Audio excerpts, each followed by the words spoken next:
kaga musulmi suna sallah sau 5 yanzu ga azumin da zaka samu wasu yara kanana kamar waɗannan suna azumin throughout the day suna kokarin su azumi su tabbatar cewa sun cika nufin abinda an koya maka kuma in an ce maka lokacin sallah ne ko shago ne an rufe ko wani kaya ne an rufe ko ba gaskiya kenan ba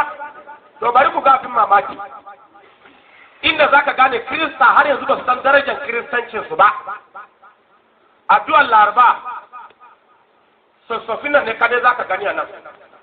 su wa'annan matasa har da masu dirama na dinnan ba za ka gan su ba domin suna zaton yau ba ranar kungiya ba ne yau ba wani gefen su ba ne saboda aka kari sun need su zo church saboda addu'ar tsakiyar mako ne bai shafe su ba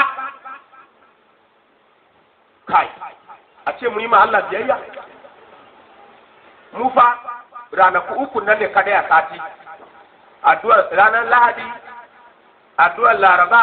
bincike ranar Juma'a ko ba shine ba akwai wani very important thing da ya wuce wannan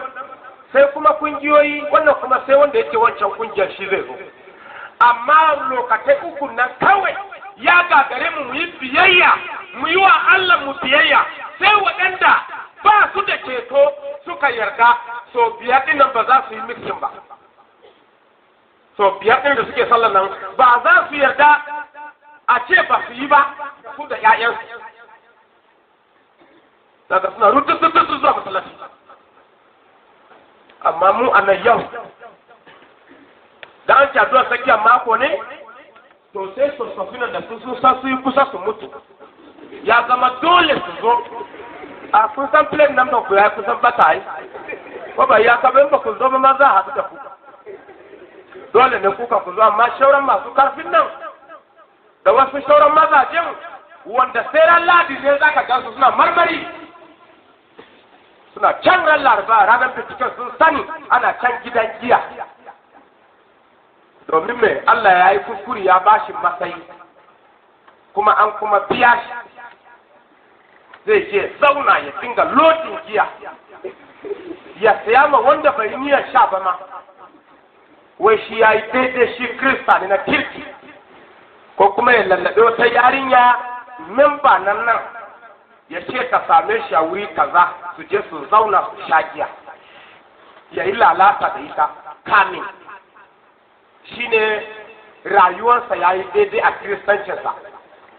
ya koya ma kiristancinsa farin jini ba ya kai kenan ba ya nuna haka ne kirista ya kamata su yi daga wuri kuma yarinyar ko ta rinjaye shi domin ta gane wawa ne to ya sha giya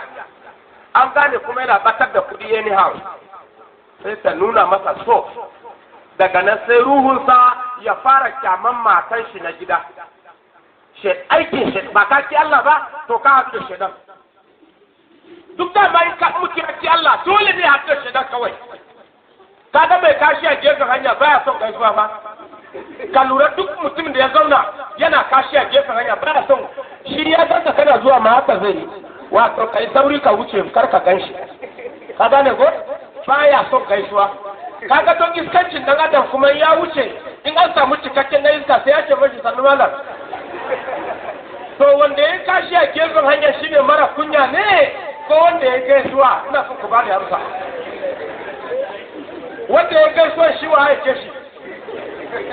wa yake shi aiki yake masa wuri wa yake mashi gaisuwa shine tambaya gonar shi ne ko hanyar shi ne ko kuma ciyawa